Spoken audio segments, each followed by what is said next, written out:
I just watched the Jay and Silent Bob reboot, and as you could tell, I was laughing so much throughout that entire thing. Now, the main point I want to make about this movie, and I also do just want to own up to what I said in my last movie review. I think it was during my Stranger Things review. If you don't watch something and you watch the review for it, that's not a big deal. I guess I just think it's crazy how many people watch like episodes of House on YouTube Shorts, or just basically get the entire story of something fed to them in a short form piece of content, and that infuriates me. So that's where that's coming from, as far as people watching reviews of things, or like watching things before even watching the thing that the review is based on. But I forget sometimes people just want to watch these videos, or like watch, just if you're here just to watch me talk and you just enjoy watching my reviews, that's seriously appreciated. But I think it just anytime I talk about that, it's coming from that kind of place. So now back to the movie. What I mean is I'm gonna get into talking about spoilers for this movie, and I'm just I guess every review is just gonna have mild spoilers in general, because it's hard to talk about something or talk about the thing itself without just getting into. I mean, I don't consider basic plot development spoilers, but some people might, so that's why I always say that. I don't ever want to like ruin something for somebody, I guess, as well, so that's why I always mention that stuff. And that's about it. I apologize for seeming very harsh about people watching reviews before the thing. All right, back to the movie. The main thing that this movie fails to do is be funny. This movie is not funny at all. I don't even know how it earned an R rating, because it doesn't feel like it feels very PG-13. It feels very toned down, and basically it's like Kevin Smith wanting to try to make these characters mature when really they shouldn't be maturing. The first movie is Jay and Silent Bob Strike Back is so good. All the older movies, and Clerks 2 as well.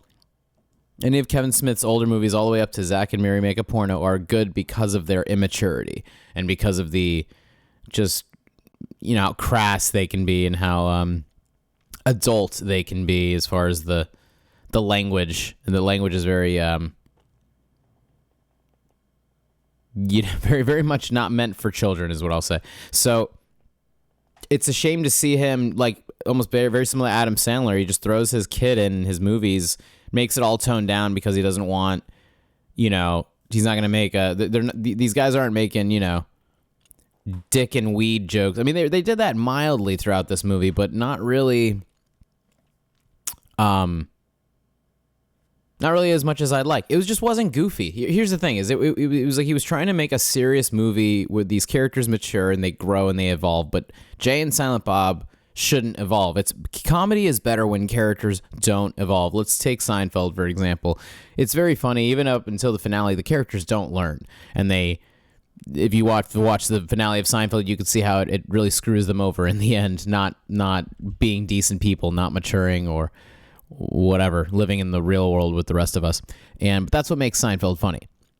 Seinfeld is hilarious because Larry David really wanted to make a point that, okay, no lessons are learned, and there's nothing beneficial for the characters or those around them happens. Like that, the consistency of that is why Seinfeld is one of my favorite shows, at least up until Larry David left for the last few seasons. Seinfeld is so good because of the repetition of that, and because the characters don't evolve. George's character is great because of, if anything, he devolves and becomes almost like a worse person in some ways. Let's compare that to Always Sunny, where they try to make a character like Mac evolve. And as much as I appreciate the, just them evolving with the times and making sure that they are, creating a space in their show for, gay or trans people, anybody in the LGBT community, like that's very amazing that they did that. However, it 100% irreversibly changed Mac's character. If you haven't watched It's Always Sunny, what I'm talking about is how Mac is kind of a religious homophobe in the beginning, and then he comes out of the closet, and it turns out that he's gay, and then the whole vibe of the show changes immensely because Mac he's no longer a dipshit who's just like an idiot. Like, it's funnier if he's just like an idiot who's homophobic or a dipshit, just like Charlie Day's character, Not that he's homophobic, but I mean just them being idiot. All the characters being idiots is what works for those early seasons. That for them to grow, and I could say the same thing for Charlie. His character changes a lot throughout that series. And the reason I bring these other shows up is I'm just trying to make my point that when you try to bring actual story into comedy, it feels like he was trying to make an actual story with this, with the characters. What would the follow-up for these characters be 18 years later with Justice and Jason Lee and Ben Affleck's characters? I forget their names, but they it was trying to be serious is all. I didn't like that it was trying to, it took itself very seriously, and that's just not, I think that's why he kept saying, okay, this is not like a remake, or like why he explicitly says that this is a reboot so that he was able to make whatever movie he wanted to make. And and the movie we ended up getting was just like a Kevin Smith fanboy movie. I mean, he literally has people dressed up as Bluntman and Chronic or Jay and Silent Bob at the end of the fucking movie in Comic-Con, with cameos from the cast of Clerks and Comic Book Men, and it's just it was like watching Kevin Smith jerk off in front of the mirror while filming with a little like handy cam or something. It was just like we all had to watch, you know. So sometimes it felt like that. It felt very like self-indulgent, but like through the lens, like him trying to kind of aim, like, you know, put that through the lens of, oh, this is for the fans though. But it was just like, it's one of those things he kind of iced out anybody that's not a super fan of his. Now, I do consider myself a really big fan of Kevin Smith's. If you don't believe me, I just got this recently. Who the fuck has even watched the Clerks animated series, let alone wants to own all 6 of them for physical media on DVD, like myself? I am a huge fan of Kevin Smith because he is a filmmaker that I would like to, if I were to ever make movies, I would make them very similar to like how his first Clerks movie was, or like I just respect anybody like him and Richard Linklater are the first people that come to mind, first few directors that come to mind when it's like just people that are able to make something really good on a very low budget and a whole DIY thing going on. That is my shit. I am also just with my songwriting, with my art or music or whatever the fuck I make, I love doing low budget, all self-made shit, you know? So it's like those two guys, Darren Aronofsky with the movie Pi. Those were big influences for me at a young age because I was amazed at what could be done with so little. And that's influenced kind of everything that I've done artistically since then. So Kevin Smith with the first Clerks movie, his whole life and his entire legacy is what my dream is 1,000%. To build a career off of something so small and has had such a cult following like the Clerks movie, to end up meeting one of his heroes like Stan Lee. I can't imagine how amazing his life has been, and just how you know, other than his heart attack, which I think single-handedly affected just the trajectory of the kind of movies that he likes to make now, you know. Feels like it's like that you know, brush with death made him think that it's like it changed him so much that now his movies feel like he's really trying to say everything he wants to say in case that happens again or something. But yeah, his first Clerks movie, and Chasing Amy, I've been a fan of so much of Kevin Smith's work. Everything from Clerks 1 to Zack and Miri Make a Porno, I think are some of my favorite movies of all time. Especially Jay and Silent Bob Strike Back. The original one is goofy and just fucking hysterical the entire time. It's absurd. It's just wacky and completely out of reality, which is why I love it so much. It doesn't live in the real world. That movie, the first Jay and Silent Bob Strike Back. This movie does. It's like all of a sudden he wanted to make them like realistic characters when they're two dudes who sell weed outside of a fucking quick stop, you know? Like they're not serious characters. We don't want to see them in serious situations. I don't want to see. I want to see them doing Snoochie Boochies, fucking $15 little man bullshit, you know? But this reboot, all it does is really reference. It's just like referencing all those things, references his old movies, and it's like the whole movie is him saying, "Hey, remember when I made those movies that were good? Not this one, but you remember when I made those movies that were good?" I don't even care that he puts his daughter Harley Quinn Smith into every single movie. She's honestly not a terrible actress. I thought her acting was very solid in this movie. I just have no idea what kind of actress she would be like outside of a Kevin Smith movie. And it felt like she just didn't have to be in it. That's my only gripe with it, I suppose. Is it's like just like with Adam Sandler, they put their families into these movies and they make family, and they're just basically it's like just hanging out. Adam Sandler more so taking a lot of vacations or whatever, but Kevin Smith just makes whatever he wants with his family now and for his family, and it's just like kind of lame. What about people like me that are single that I don't have a fucking girlfriend or a kid? There's nothing that I can relate to with this movie. I'm not a successful filmmaker. I don't have a bunch of fans at Comic-Con. I don't have a daughter. And I don't feel like evolving just yet. I don't feel like maturing. At least not in this way. It's making me think about like life and shit. This movie's making me think about like, oh, what am I gonna do when I have kids and my life? I don't want to think about that. I don't want to think about that shit. I'm trying to watch Jay and Silent Bob and just fucking forget life. I don't like how comedy is, I don't want to say sanitized. It's just comedy is so like safe and boring, and that's what this movie was. It was very safe and boring, and there were some chuckles. It was nice seeing James Van Der Beek and Val Kilmer in this. We just lost them. This was 7 years ago now. In 2019, this movie came out, and now it's seeing those moments. I mean, Val Kilmer played Silent Bob or whatever, like a Silent Bob, or Blunt Man or whatever, because he plays Silent Bob in the Blunt Man movie. There's like all these things, movie within a movie. Kevin Smith is literally in it as well as like playing Silent Bob. It's very, it's all very eyebrow raising stuff. I'm not crazy about it. But Val Kilmer being in it was a really sweet moment, and I think they had to have him play Blunt Man. He didn't talk at all, and I think that's because his I'm assuming his throat cancer is the cancer that took him was already pretty. I assume it was already getting bad. That's such a tragic way for an actor an actor or singer. Your voice is everything. You can't be a silent actor or obviously or a singer. You can't do that shit. So it makes sense why he didn't really do anything towards the end of his life career wise, or why he wasn't making anything. Once you can't talk, it's God, that's so sad. We miss you, Val. We miss you, James Van Der Beek. We miss you, Stan Lee. I believe this was like shortly after Stan Lee died, because he only showed a clip of him from when they were at like an IMDb event or some shit like that. Anyway, the movie just, like I said, tries to be mature and tries to be,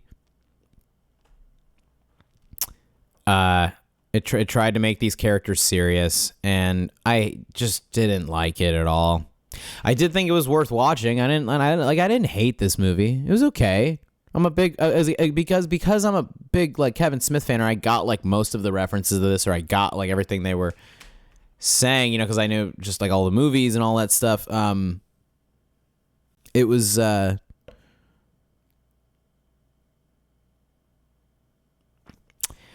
was just not funny. That's all. That's the only problem I had with it, is that it wasn't goofy at all. And I just miss when comedies were goofy. The characters don't have to learn lessons, and characters don't have to like care about things.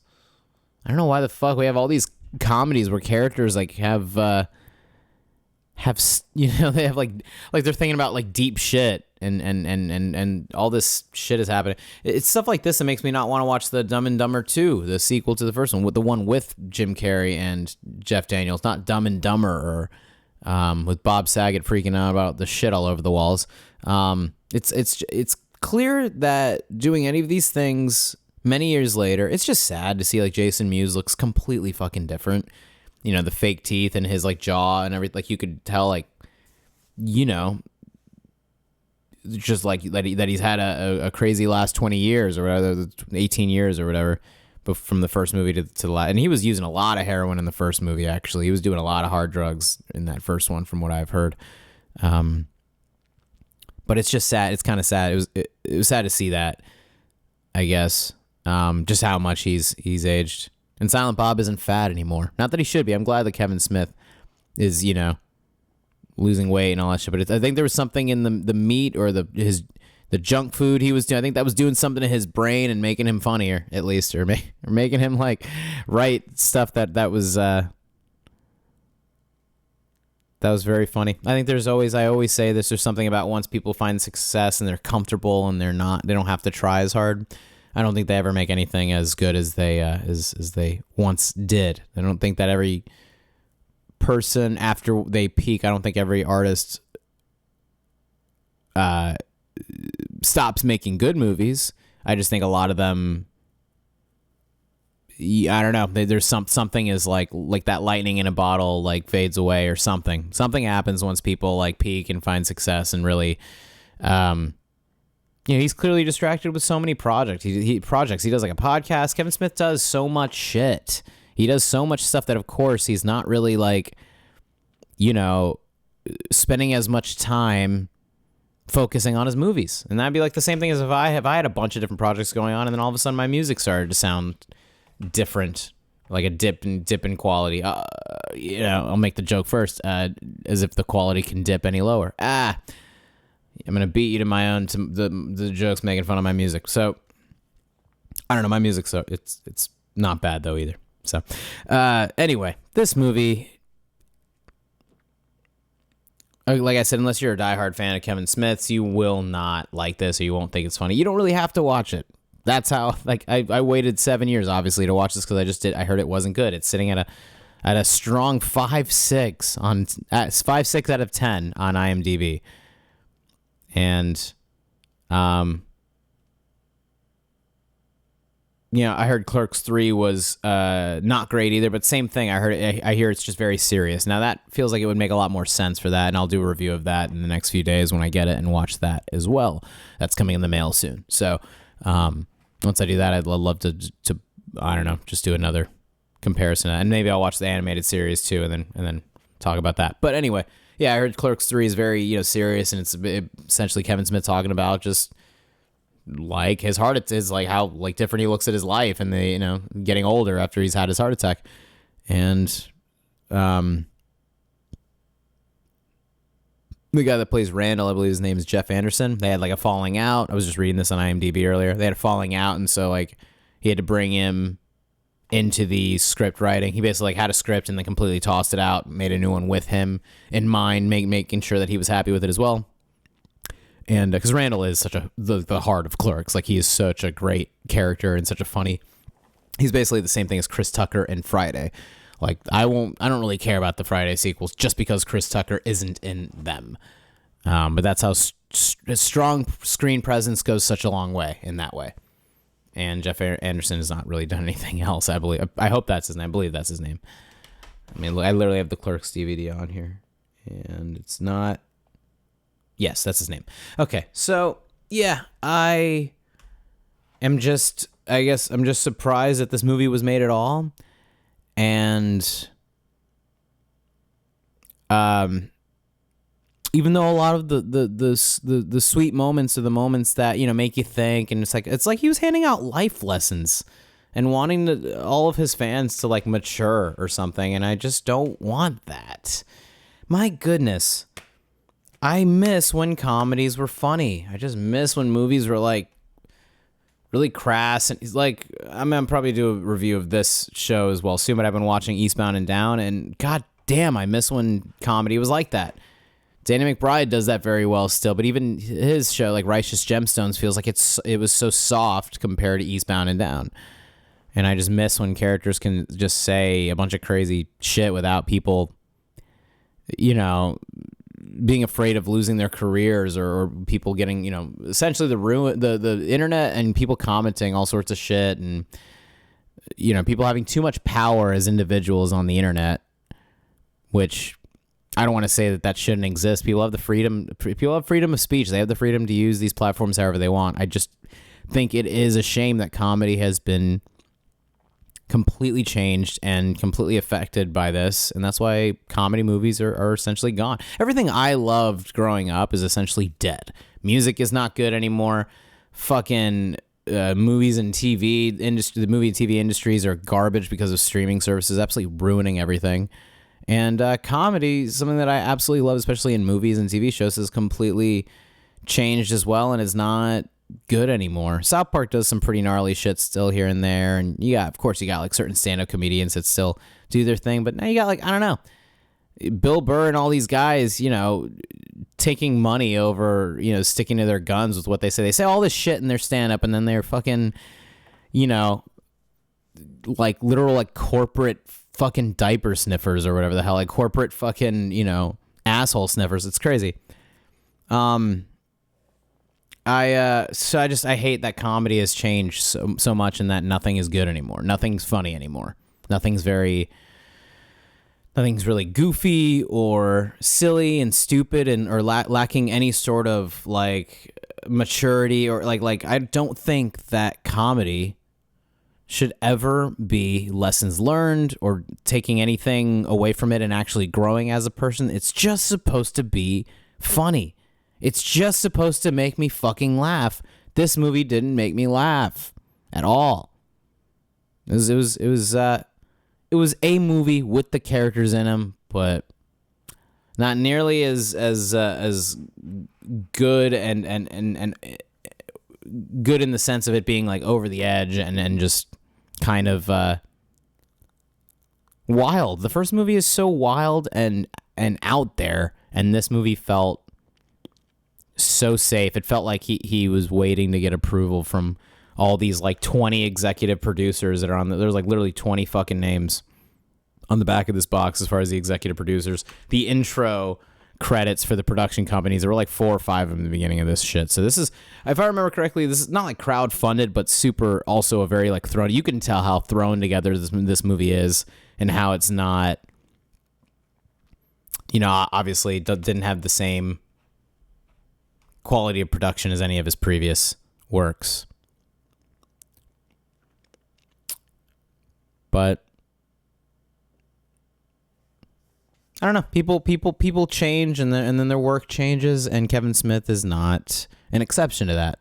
I guess I should say his work has just changed. It's not. It's like he's just It's like he's making movies for the sake of making movies instead of actually trying to say something funny or saying anything at all. I feel like this movie didn't say anything. There's like a KKK scene, and it feels like they had a moment to really, like just like let loose on them or really like say some ridiculous ass shit. And it felt, they could have done so much with the idea of that scene. And it was kind of like, I don't know. It just kind of came and went, and it was very uneventful. This whole movie was very uneventful and not, I just don't understand why it exists. I don't understand why it exists at all.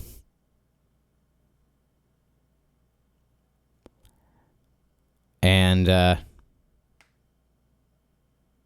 like I said, I'm not like upset that I watched it. I don't know when I'll ever watch it again, if I ever watch it again. The only time I'll watch this is if someone has never seen the first one or this, and then I would watch Jay and Silent Bob Strike Back with them, and then watch like 15 or 20 minutes of this movie with them, and see how long they can see if they even want to finish it. Because this is not. I just would never recommend this movie to anybody ever. I am saying this as a huge fan of yours, Kevin Smith, but please make just funny movies again, or just stop. Here's the thing. If you're going to keep making movies, or if I choose to make music for the rest of my life, I still want to try. I still have to like try to make something worthwhile or something that I'm going to feel good about. I can never picture myself making an album, making a song and releasing it under my name and just throwing it together and kind of not thinking anything of it. Even when I have done certain releases like that where it was just like, oh, okay, it's just a song. I'm not like too crazy about it, but it's something I made. Let me just put it out there anyway. Even when I've done that, I still felt like some care for it or some intent. Some specific intention with it. So what I mean is with the movies like this or just a lot of his, I don't understand like why yoga hosers exist. I don't understand. It's like, it feels like he's just trying to help his daughter build her resume so she could potentially do other movies. There are so many crying scenes with his daughter, so many moments where it felt like he's like, all right, Harley Quinn, yeah, we got to get you to cry so that we can like, show these other agents, these Hollywood producers that you can act, and then we can get you some work or whatever. And I don't know. There's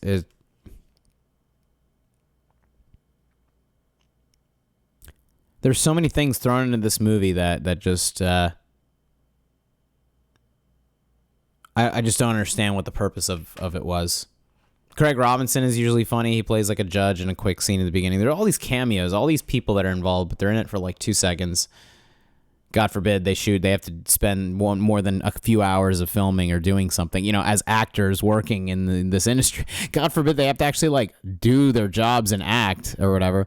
It feels like they all, worked for 2 seconds on this movie and that was it.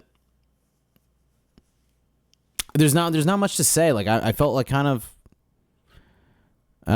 it's crazy to go from like all the good, like all the really solid movies that I've been watching too. Like I just watched like multiple Miyazaki films and some like really good shit recently. That to go from that to Jay and Silent Bob Reboot is a huge step down. I didn't want to think the 5-6 out of 10 rating was harsh, or I didn't want to think that it was too that it was accurate. Or I was hoping that maybe people are just haters, because they're always people hate everything. People always want to just not like, they want to find every reason to not like something instead of just trying to enjoy it. Now, I tried to find something, even though I'm shitting on this movie, I wanted to enjoy it, and I was like optimistically waiting the entire time. There's like, not that his movies need a bunch of like crude and sexual humor, but it literally has like an R rating for that. It's like got an R rating for all this stuff, and really it's like, oh, the dialogue is kind of crass sometimes. Like, oh, Harley Quinn Smith talking about how she owns multiple dildos. Oh, wow. A young woman is talking like the Jonah Hill and Michael Cera in Superbad. Wow. Super fucking edgy and cool and new. And it's not that women can't be in comedies. It's just like people should write, female characters that are funny, like Greta Gerwig, the way she wrote Lady Bird. That's funny. That's very like a good use of like, that movie had a lot of comedy and drama, but there are like writers or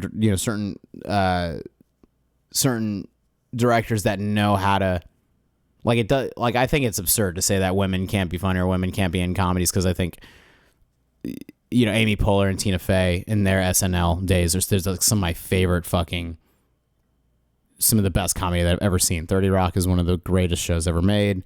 Tina Fey is an absolute genius. You got like Gilda Radner, all the greats from SNL, all the fantastic actresses. They're not as many because it's been such a male dominated industry.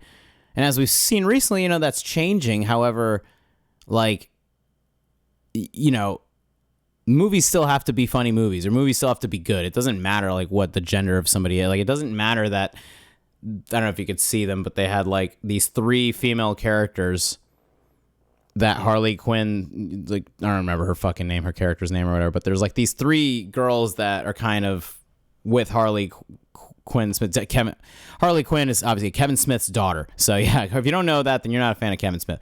So Harley Quinn's character has these like other female characters that join them, and they're just all, they're like, it's like the cliched, mixed race, group of females kind of thing. And I guess that was the joke a bit. There was like a bit of the that was like intentional, obviously, but they just don't add anything to it. They add a female perspective, I guess, and that's it. Here's the thing: is women can be in comedy. It shouldn't be like about them being women, though. That's my only thing with like, I think why some people get, or a lot of toxic men especially, can get really annoyed with how women are used in the world of entertainment, and how like it's forced and it's heavy-handed. That's like, most people I think would agree with that, though. It's just anything that's heavy-handed or not tasteful in its like approach with what it's trying to say. That's just a normal, like, it's a normal reaction, because it's just when something is so shoehorned in like that, it's I don't know, it's just not necessary.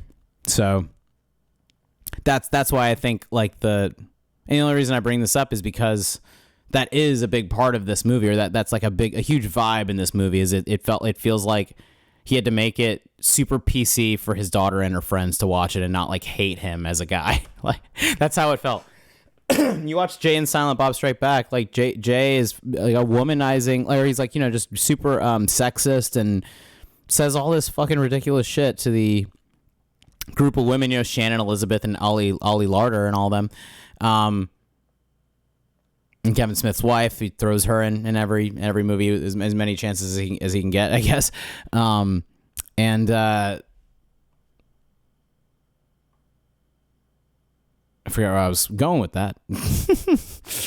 I should smoke some weed. Hold on. See, that's the thing too. Is I was like trying to smoke weed through this, and I was not like it wasn't a good weed movie either, man. It wasn't a good stoner movie, and it's like not that hard to make a stoner movie. Just make like the weed the star of the movie, and throw some like goofy shit in there, and you got a stoner movie. That's it. I kind of want to make a stoner comedy just to see if it's possible to actually keep that alive. But yeah, women. So yeah, the female. Just that group of the Diamond Heist characters from the original Jay and Silent Bob Strike Back. Yeah, like Jay is like constantly saying a bunch of like sexist shit to them and just a lot of not so politically correct in 2026 dialogue. That's all I'm saying. But that's what made it funny. Here's the thing. Here's what just frustrates the fucking hell out of me is comedy is supposed to make you uncomfortable, and it's supposed to make you like uncomfortable with those types of things. It's supposed to shine a light on why that behavior is not okay. That's what people forget is by showing characters behaving in such an awful way, it's not only is that what makes it funny, but like that's what makes you like comedy can make people find their moral compass in their own way with how like absurdly off-putting a character can be. And like, as far as going back to Danny McBride, like Kenny Powers in Eastbound and Down, he is such an awful person in a lot of ways, but you think he's funny and you just like him because you know that it's just a character in a fucking fictional world. We're talking, let me reference the first movie. We're talking fictional characters here. Am I getting through to you at all? Fictional characters. These people aren't real. It's okay. If a character in a comedy movie is not saying something if they're saying something that like, ruffles your feathers a little bit, that's okay. Maybe your feathers are supposed to be ruffled, so that you don't act like so goddamn sensitive about it. I don't think there's anything wrong with people being sensitive nowadays, too. I think people being sensitive is people being sensitive to each other's feelings and their walks of life and all that shit is so important. However, comedy says fuck all that. It's irrelevant. That's irrelevant in the world of comedy. That's irrelevant. I don't care. I don't care about any of that. It's fucking pointless to think about that shit. Why? Because when you make jokes, when you're making something funny, you can't stop it. You're fucking with the flow state of what comedy is supposed to be by saying, well, wait. Can we say this? This might hurt somebody's feelings. This might bother people. I don't think anybody that ever made something funny up until 2016, 17, or whenever all this bullshit started with Harambe dying and this whole awful cursed timeline we're living in has become a horrifying reality. Before that, people had balls. Comedy used to have balls. Where is its fucking balls? And of course, this is completely going off of the movie at this point, but I got to make a point. This movie is so goddamn pussified and a prime example of why older comedy characters or old styles of comedy don't belong in the modern world. And we just got to get back. We got to get back to that. We got to get back to when comedies were funny and they just didn't care about your feelings. I fucking hate it. Like, I fucking hate it so much. It's such a relief to watch, like, Caddyshack and see Rodney Dangerfield just ripping all these actors apart. And just like, those are actual improvised bits of him, like, insulting them for real, basically. And anything like that. I mean, fucking Jay and Silent Bob Strike Back had George Carlin and Carrie Fisher. May they both rest in peace. They were just such solid... They were just such solid like people in the world in these industries. It's just such a shame that it's like all of the like Norm Macdonald and all these great minds have passed away, and what we're left with is still a living, breathing Weinstein, and Bill Cosby is still with like what the fuck, dude? What kind of fucking world is it where Norm Macdonald gets taken out and all these horrible, horrible fucking people get to live or get to like not get to like. I'm not saying like anybody should just be like executed, like I can't say that. I can't say that anybody should be executed, but I think you know what I mean by like, it's just not fair. It's not fair that some people, some brilliant minds die while evil walk among us every day. They're all amongst us, and it's fucking, it's just, it doesn't make any fucking sense. So I'm hoping somebody in comedy, and if they're out there, I hope I can be involved in some way. I hope somebody in the world of comedy,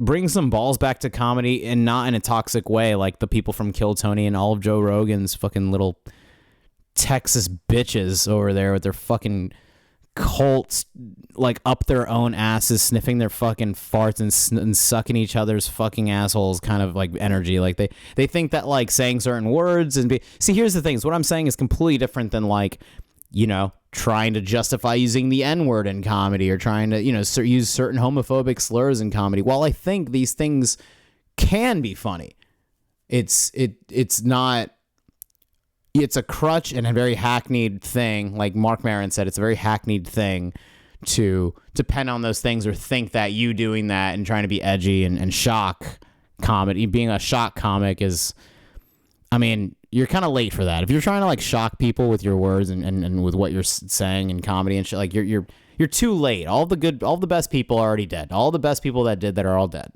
So stop trying to be like a fucking, edgy little fucking bitch who just, people think that like mean comedy is comedy. I don't think that that's necessarily true either. The reason I always reference Seinfeld is like the GOAT, the holy grail, as well as Monty Python. These guys, all these people are like the holy grail of what comedy is supposed to be, because they don't rely on anything. They just fucking go full steam ahead towards the comedy.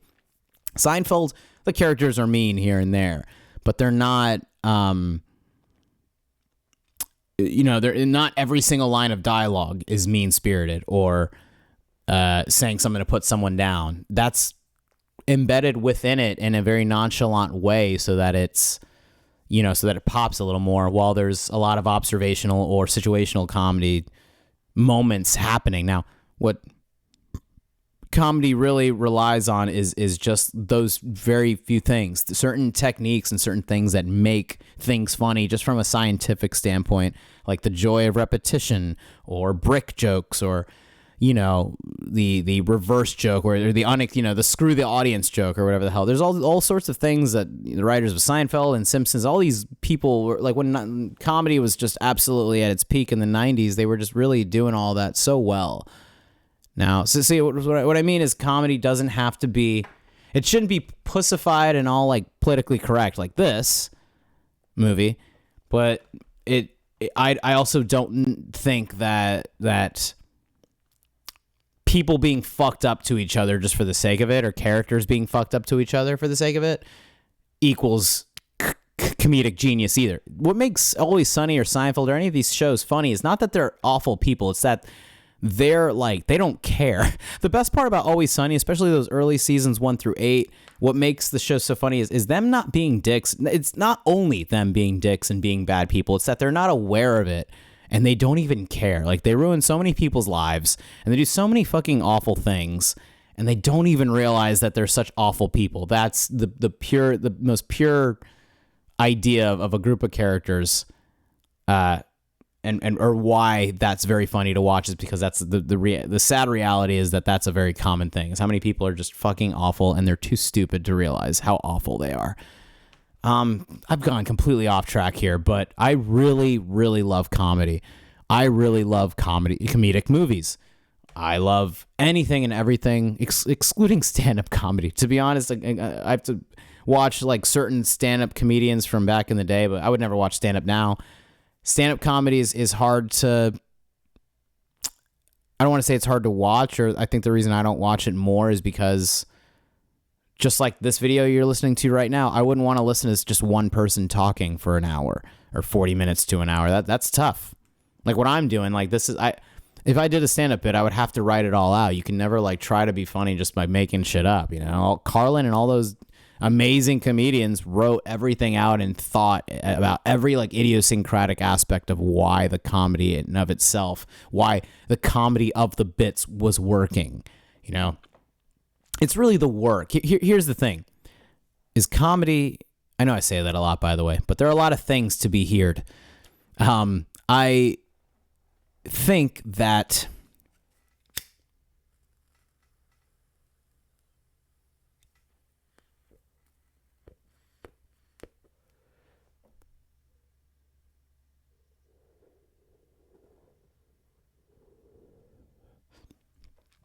comedy is just meant to be chasing funny, and the more work you put into that chasing what makes something funny, or the more work you put into that like tickling sensation that makes comedy what it is, makes something, what makes something funny is the way that it like tickles your brain, and the way that it almost like it's like fingering your brain pussy or something. That's what comedy does, you know. It's like rubbing the clit of our funny, the funny aspect of our brain. It's like rubbing the sensitive little clit of that right before they go in for the fucking punchline, you know? I've realized that I'm sometimes a funny person, but writing comedy or like trying to be funny, I don't know if I could ever do that. That's what's hard is like, it felt like he was trying to be funny with this. Or not. No, I should see. It's the opposite. What am I saying? He didn't try at all to be funny. Like I said, he tried to hand out life lessons and make me think. When I'm trying to get high and laugh at some fucking snoochie boochies, I'm literally just trying to like see that shit again. But what a shame. What a shame. I think comedy is so important because of how much joy it brings to people. And people really need that right now. People need joy so much. They need something so extremely opposite of the ridiculous, diabolical nature that is our society in the modern world.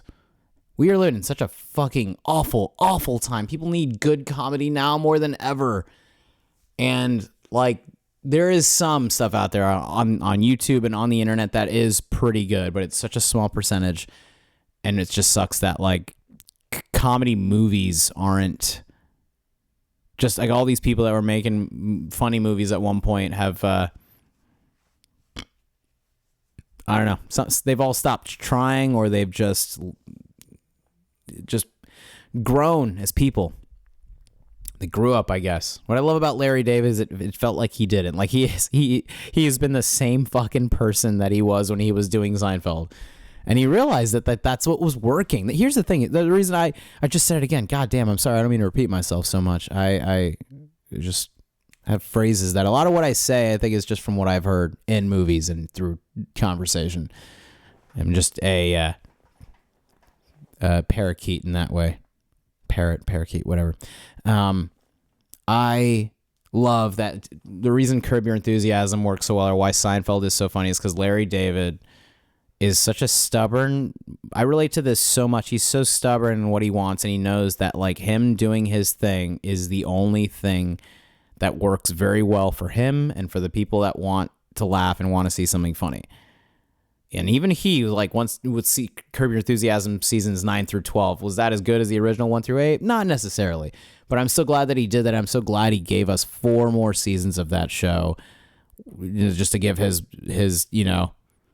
last bit of the things that he wanted to say about people right before he leaves us, because unfortunately he's getting up there. I think he's 75 or 80 now. He's getting up there, and I'm going to be so absolutely heartbroken when he and all my other heroes pass away. But that's what makes Larry David good, though, and why he was still. I just saw him at the Hard Rock like a year and a half or 2 years ago, and he was funny. He was so fucking funny. It was great watching him. It was really funny seeing him react to the obnoxious Floridian audience members as well, because they were being like so goddamn obnoxious. I remember just seeing him at one point, like during the show, just like someone else was I think someone else was talking, Susie or somebody else, and the actress that plays Susie, I forget her name. I think that is her name. And JB Smoove were there. I didn't even know they were going to be there. They just made an appearance. But yeah, one of them was talking to the showrunner, the main director of Curb Your Enthusiasm. I forget his name. And there were like these groups of guys that were just being super obnoxious, and yet like audiences are really bad in general. But audiences in Florida are the worst. Fucking, you go to any like live theater, live music, anything with a live audience, people in Florida are like some of the most obnoxious people ever. So that was funny seeing him react to that. He was like literally just like looking up at them, just like, what the fuck? Like he was like, it looked like he just wanted to tell him to shut the fuck up. It was great. I love Larry David so much, and he's my favorite person in the world of comedy and in anything ever. And my main point is, yeah, he didn't really like change who he was, or he hasn't changed who he is, and he doesn't really like care to grow, so to speak. And it felt like I don't know what's up with Kevin Smith. It's just such a shame that he hasn't really made like an outstanding movie. Even if I like Clerks 3, I'm from what I've heard and what I've read, I'm sure I'm not gonna love it or think it's so fucking scene stealing as Clerks 2 is. Because Clerks 2 is fucking hysterical. The pickle fucker, the Silence of the Lambs thing going on. There's so many like funny, like the crude sexual humor is why I want to watch Kevin Smith movies. I want to see a guy getting shit on while filming someone do anal or whatever. Like that, like that's like what makes his movies funny, is that extremely over the top, crude and sexual nature of them.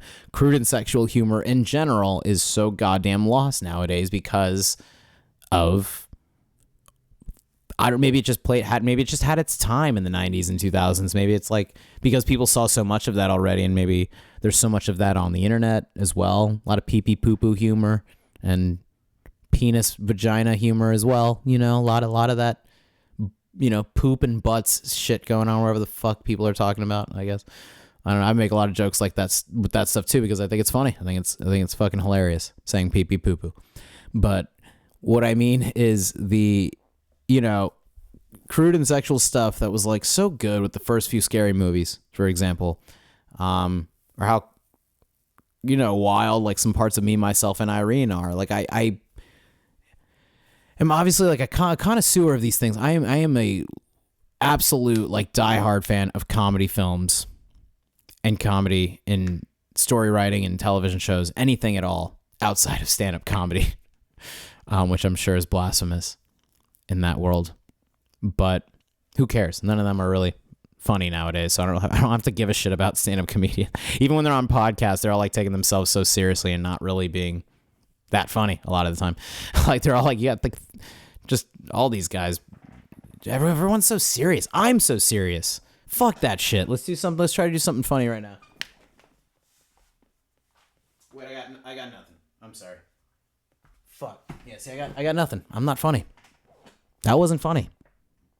That was a waste of my fucking time and yours. But that like getting up from the seat, at least I tried for a second there. I was almost convinced myself that I was going to try there, but no, fuck that shit.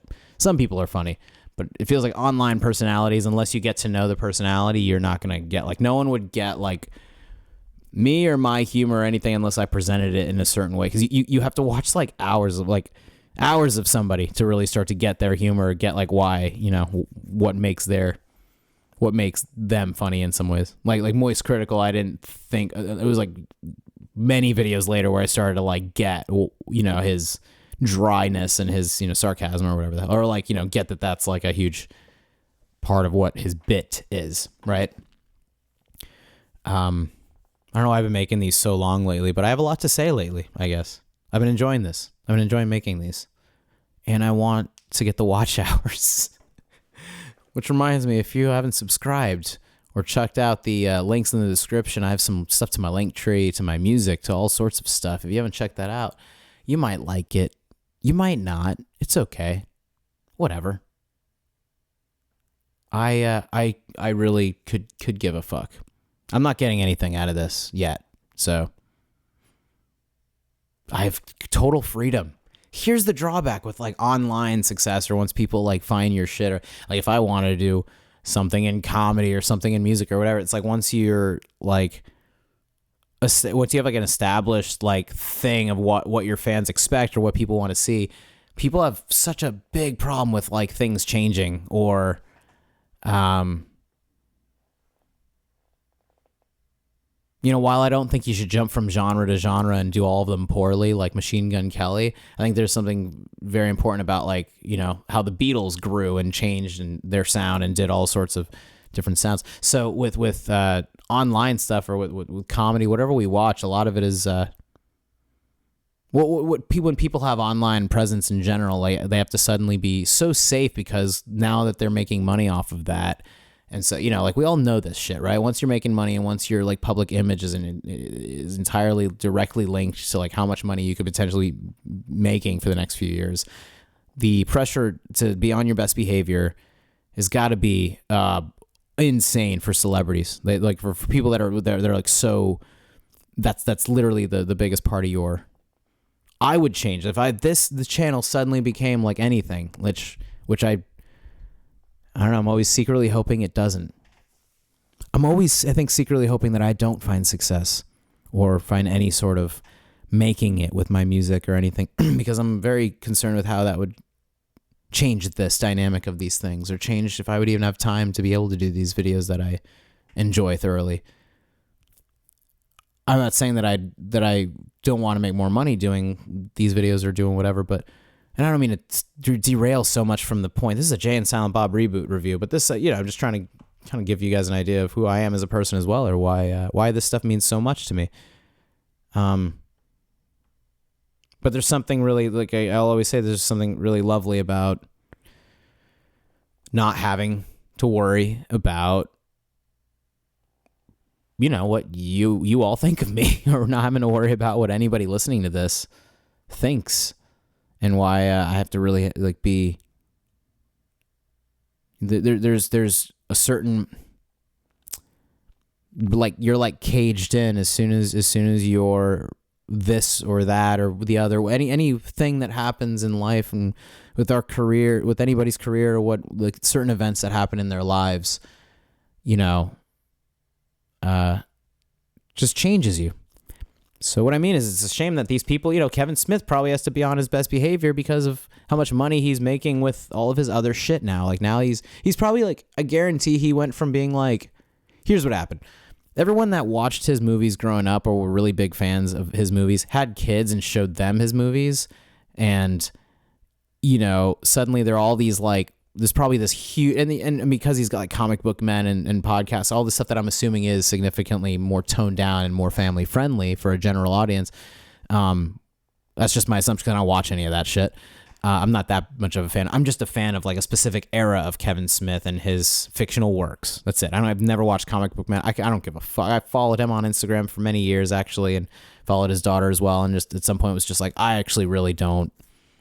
There are a lot of, and that's just any celebrity. I realized, like, I don't know, following celebrities on social media is so pointless because they're not my friends. They're not people that I know. So I really don't care. I'll see the updates of what's going on eventually at some point. But it's the end of an era. Like, all these people, like Kevin Smith and all these people, like the cast of It's Always Sunny, Trey Parker, Matt Stone of South Park, Dave Chappelle, Louis C.K., whatever you might think of him, he is a significant fucking person in the world of comedy. All of these people are old news. And it's a shame. It's a shame that these people that are, like, like, they're probably feeling that annoyance of having to, like, hold on to that play, like, this little piece of the world of comedy that they've held on to, and there's no one to, like, to fill their shoes. So they're probably feeling this, like, this burden of being, like, the last, Bill Burr, even though I'm saying what I'm saying all about all these people in comedy, I do respect and love a lot of them, and I love their work and the things that they said. Their minds are funny and their minds are interesting. But all these people, they're I'm not saying they're old as far as, like, oh, they're has-beens. I'm just saying, like, they're different people now with children and families, and their lives are completely different. That, of course, their work is going to be affected by that. That scares the hell out of me as far as, like, having kids or family. I feel like that, it's not that I don't want that. I just don't want that to affect my work the way that I see it affects the work of these guys as well. It's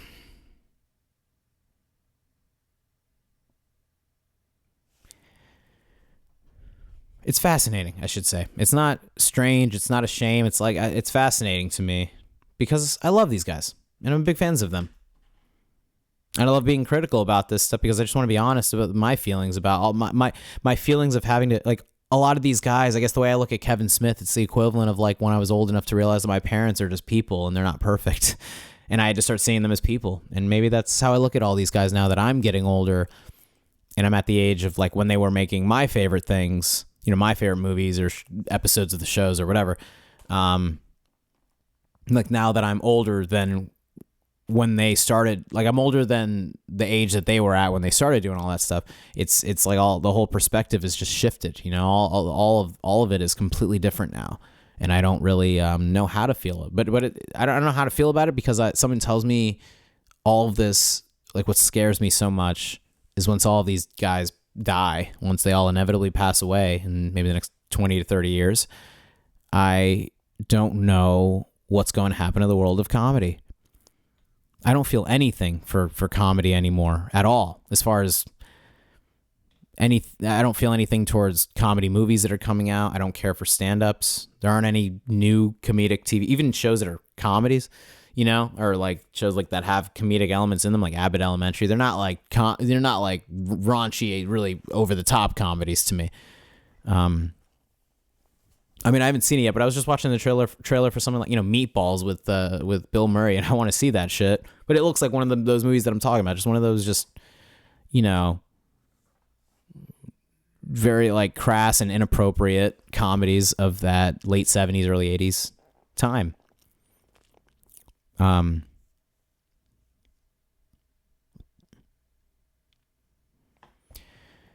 Yeah. Yeah, I don't know. I don't know what the fuck's gonna happen with comedy. It's possible all of these movies and all of the things that I'm talking about will just be a distant memory in the future, and that comedy will be something that we talk about as like a, you know, a past, an era of the past, an era of like something that came and went so quickly. Like when you think about it, it came and went pretty fast. Like comedy really started to find its footing in the 70s or 80s, and it was always there was a lot of good comedy. Monty Python and Steve Martin, all those, there was good comedies. I just mean like where there was such an abundance of very good quality work was definitely, you know, basically all of 70s through the 80s, you know, Abbott and Costello and all the people before them, and you know, Charlie Chaplin, all those guys that were all those people that were big names in the early days of comedy and entertainment and on the screen, especially, like all of that, they're very significant as well. But you know what I mean when it comes to, yeah, 70s to the 90s was, and 2000s a little bit, was this 30 to 40 years were absolutely legendary as far as how much comedy had grown and changed and kind of had this like life of its own outside of all of these guys, outside of the comedians themselves or the shows or movies. It's just it's pure joy. It's pure joy. And the reason why a lot of like serious people or people that have a lot of pain are drawn to that is because it's just the very antithesis of what they feel and how much pain they got in them. You know, people like Dave Attell doesn't look like a very happy guy. Sometimes, you know, a lot of I think I've probably mentioned this before on here, but I was really hammered in Manhattan one time and confused him for Tom Segura. And then I felt like an idiot when I looked it up later, and, you know, fucking, because I said it out loud to him. I was like, holy shit, it's Tom Segura. David Tell was like, what the fuck? Like, he's like 5'1" or 2. He's a short guy, and Tom Segura's like 6.5 feet tall. So I looked him up and I was like, oh yeah, that guy definitely wasn't him. He's not. So yeah, anyway, yeah, all these people are like very serious people. And that's what makes them good at comedy, is because they understand something that is extremely opposite of them, and you're drawn to it. I did have a lot, like I've all sorts of pain as well. We all have pain. Everyone's got pain, but like that's why it means so much to everybody, you know. I just can't imagine a time where comedies are like I don't know when. What I'm saying is I can't imagine when it's going to come back, if it is going to make a comeback. Even like, because anything I see that is mildly funny online, it's just not, it doesn't do it for me the way some of those older movies do and some of those older shows. It doesn't do it for me. I don't know why. I promise I'm the happiest I've ever been, by the way. Everything I say just sounds like it's a bummer. Because I'm always kind of trying to find the truth in these things. And to me, the truth of the reality is that it's a bummer that all of it is terrible now and comedy is not funny anymore. I don't think any of these, I don't think anybody in comedy new, at least. I think SNL is really bad. I think everything is fucking terrible and no one is really funny anymore. At all. Like, really bad.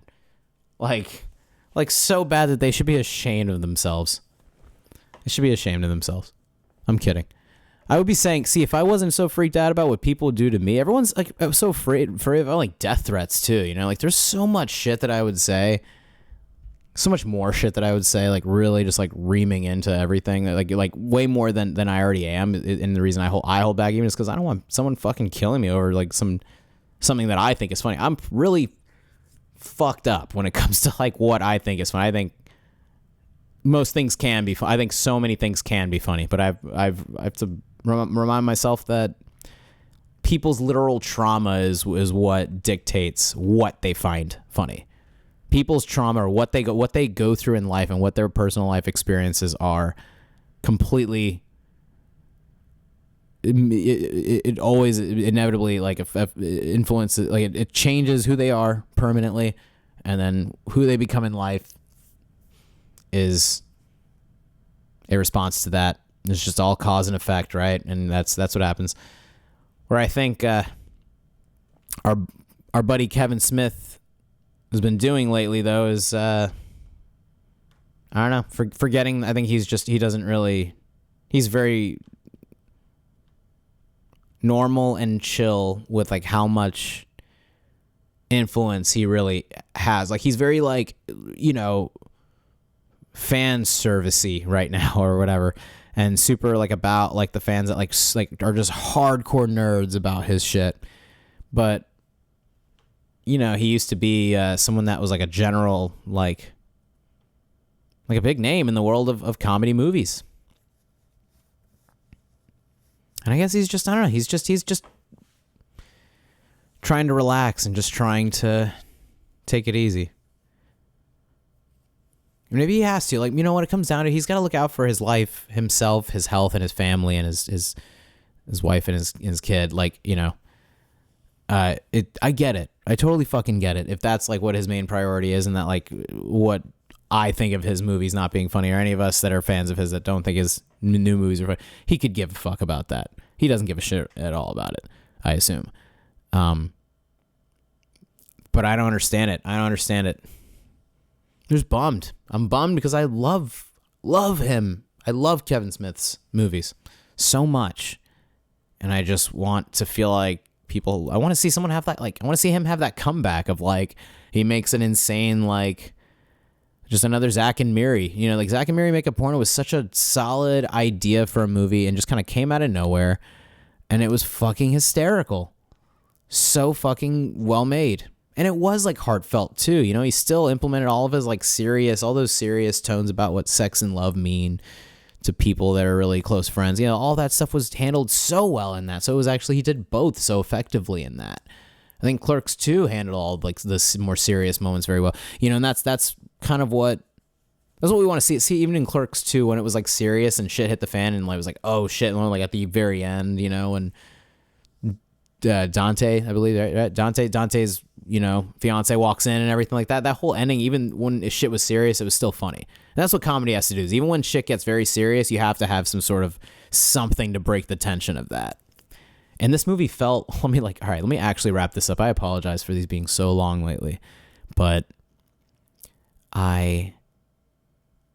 if it's something that I have a lot to say about, like comedy, or, you know, with Stranger Things recently, that was an hour long because I was watching that show for 10 fucking years. So that was like 10 years. You know, in this, I mean, shit, I've been watching Kevin Smith movies for 20 years. So this is all, you know, the culmination of all of that. And I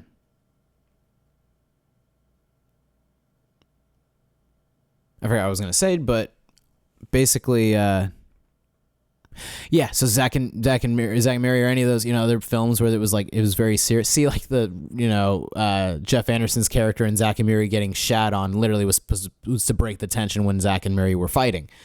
Obviously, right? So, in the Jay and Silent Bob, like he was good at like making serious moments happen and then breaking them with breaking that tension very quickly. This felt like the shit was serious the entire time, and the tension was never broken, and the funny never happened, and nothing. I can't say nothing was good. I can't say there wasn't anything good about it. There was some good elements about this movie. The few that come to mind are like just how it feels like he's writing for himself and writing something that's like this is just like a love letter to his fans and his personal friends and just everyone that's been there for the ride along the way. But that didn't have to be a movie, or it felt like this. I literally feel like this could have been a series of YouTube videos, and it would have been way more effective. Because if this was free and I didn't have to pay for, I did pay for this, if it was free on YouTube, and I got to see like kind of just this series of like Jay and Silent Bob would work perfect in that. An internet series. That's it. That's all I want to see from them. It's like an internet series of like sketches, maybe at this point, at the age that they're at and where those characters are at. And then, he doesn't have to do anything. I guess that's why I want to see more of those characters, is because that would be a shame if this was the end of those characters. We'll have to see Clerks 3. I'm assuming maybe they're in that as well. But I hope they are, at least. But Jay and Silent Bob, yeah, it would be a shame if this is the last like outing or last like thing that they did. If it was just like a rough second and he made a third and it was fucking hysterical and goofy, and like Will Ferrell as the cop in that first one. Oh my god, fucking amazing. He's a good villain. He's a solid villain in Eastbound and Down as well. Watch that shit. That is literally pure comedy gold to me, because of how it does offensive comedy well, and it does it in a very hysterical way. But damn, yeah, I hope he does. I hope he continues stuff with these characters, or completely stops. He either should try to do something that's not so meta, because that was the only problem I had. The main other one of obviously many problems that I had with this movie, but the fact that this movie was so meta and it was so many like fourth wall jokes being broken throughout the entire thing was very hard to swallow. It was a hard thing to like just because at some point it feels like I was just trying to like process every reference that they were making instead of actually like just laughing or finding something enjoyable about it.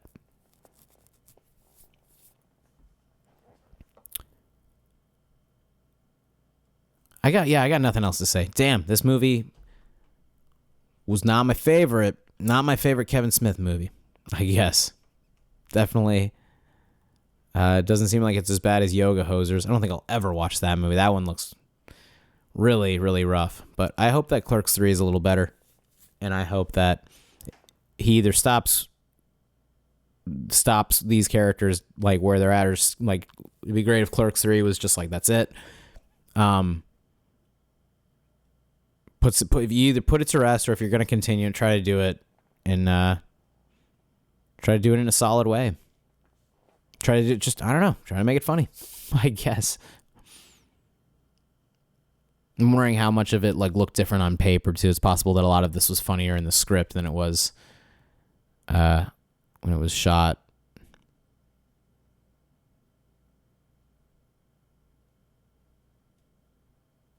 For the record, I know I was talking about like women in comedy earlier or whatever. I'm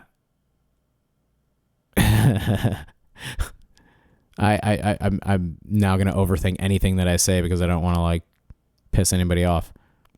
See, like it affects me, it affects everybody, it affects everyone, because everyone's worried. I'm looking out for my fucking, even though I don't make money off of this, I'm looking out for just like my I'm a musician and I don't want to have a toxic image on the internet or anything, as if I haven't created so much of that on my social media already. But anyway, I don't remember what I was gonna say. Yeah, women in comedy. It's the the only thing that shouldn't be done with that is pointing out that it's women in comedy. That's all I was trying to say earlier with that. I think because it doesn't matter. That's the one thing that I always try to remind myself of that or try to remember that like comedy. Nothing. There are no rules. Nothing fucking matters. Nothing is off limits until it is nowadays, where we just are constantly censoring ourselves and censoring our thoughts, and as we should, I guess, in a lot of ways. But with comedy, that very unhinged, uncensored aspects of all of our minds is what makes something very joyful and very very relatable. That's all. The comedy is supposed to bring everyone together, and it's just done the opposite. It's completely divided people in a lot of ways, and at the same time everyone's watching their own algorithmic based fucked up world of everyone's got some dark humor on their Instagram that they wouldn't necessarily show their family members.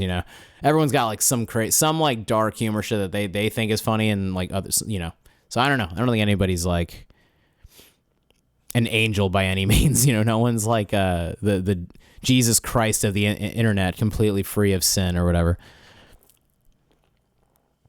But yeah, women in comedy, it's just this is a textbook example of what not to do with female characters in comedy, I suppose, because they didn't do anything besides one of them be kind of betraying them or whatever, and at the end would be, and because that was supposed to happen for the story, besides that they didn't serve any, besides Harley Quinn Smith's character as Jay's daughter, besides her.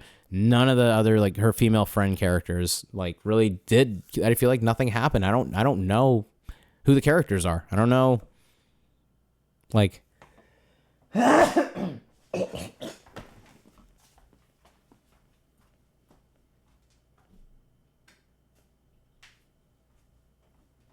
apologize. It's very gross, but hopefully you've turned all of this off by now because this video has gone on for way too long. I feel I didn't understand any of the characters, or I've been getting over a cold still, by the way, for the last fucking week. I've had this. I keep thinking I'm getting over it, and I'm not over it yet. It sucks. So yeah, I don't know. I just didn't get to know any of the characters at all. Besides Jay and Silent Bob, I don't really, even Kevin Smith playing himself, I didn't really get to know the Kevin Smith of the Jay and Silent Bob reboot universe. I don't know. It felt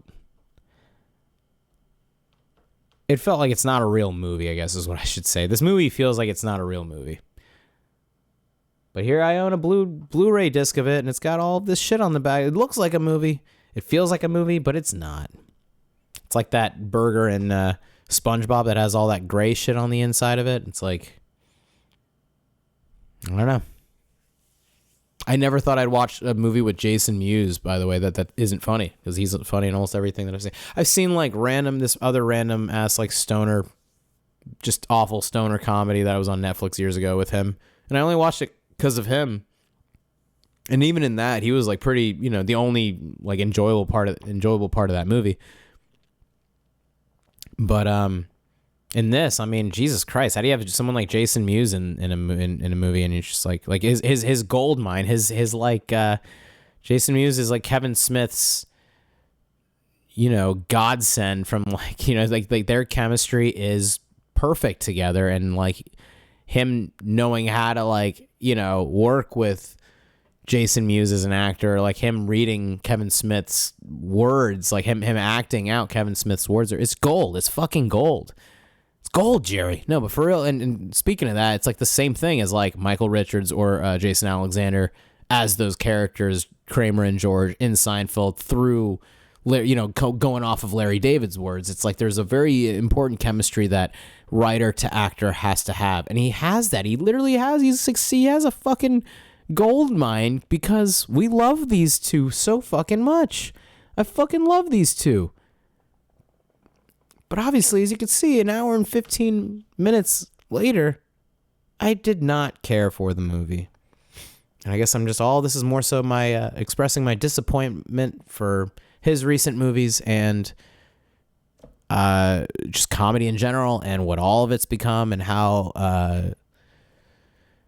I'm tired of rewatching the same old classic comedy films because there's nothing else that's new. Like I'm going back in time and finding what other comedy classics haven't I watched, and because there are a good handful of them still, but I've seen all of the best ones. I can only watch Airplane so many times, like watch that.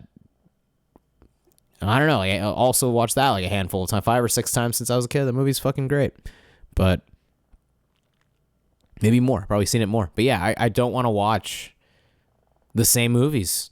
I want to see new comedies, and I want to see them. I want to see some good shit. If anybody out there's trying to do comedy writing and needs an actor, or if I ever end up writing something and anyone wants to be a part of it, I am not good at comedy writing. I'm not good at writing like that yet. I don't know if I will be, but because I never do it. I always want to write. I have this like passion to make movies and potentially make TV shows, but I don't know if I'm a writer like that. Like I'm a songwriter, but I don't know if I don't have a strong desire to I'm more of an ideas in the moment kind of person with somebody else, and we're both writing. I don't know. I haven't done it enough, so I really don't know. But anything I've made isn't really that funny either way. So it's hard. Comedy is fucking hard. It is very hard to do something funny. But there is like a science to it, or there are specific things that make comedy work. And that's something that's missing in this film and missing in a lot of movies lately, is you don't feel like there's something working. There's no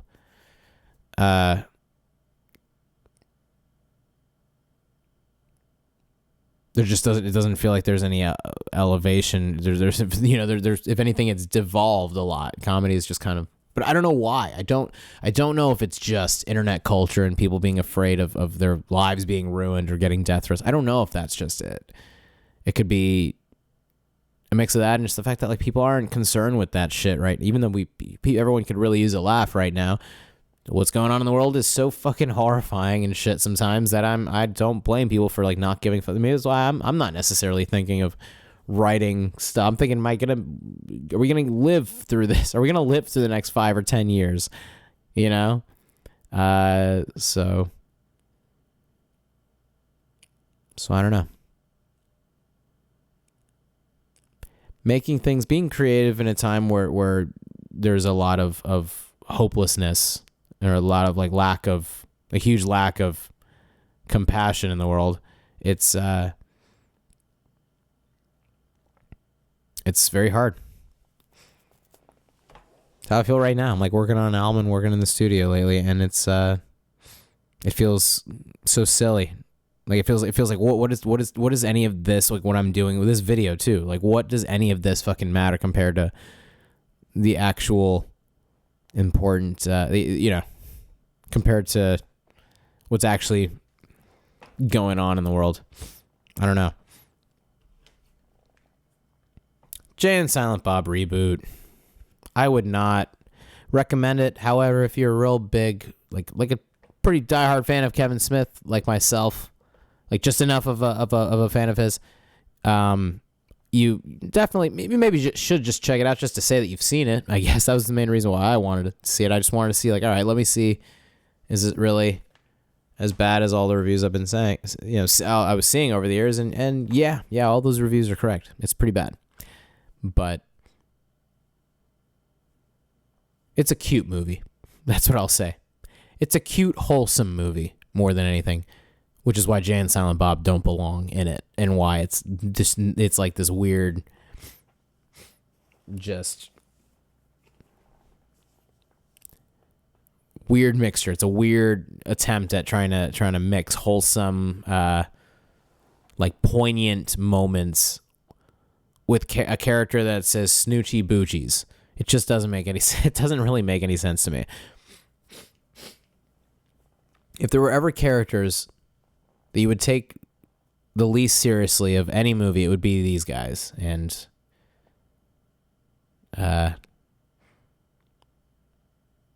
Kevin Smith was just like, yes, I made this movie. This is my daughter. These are my friends. The movie.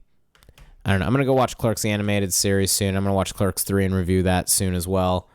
Maybe I'll watch Clerks 3 and finish that, then rewatch this, and maybe rewatch the older movies and then review all of those. Maybe. And if not,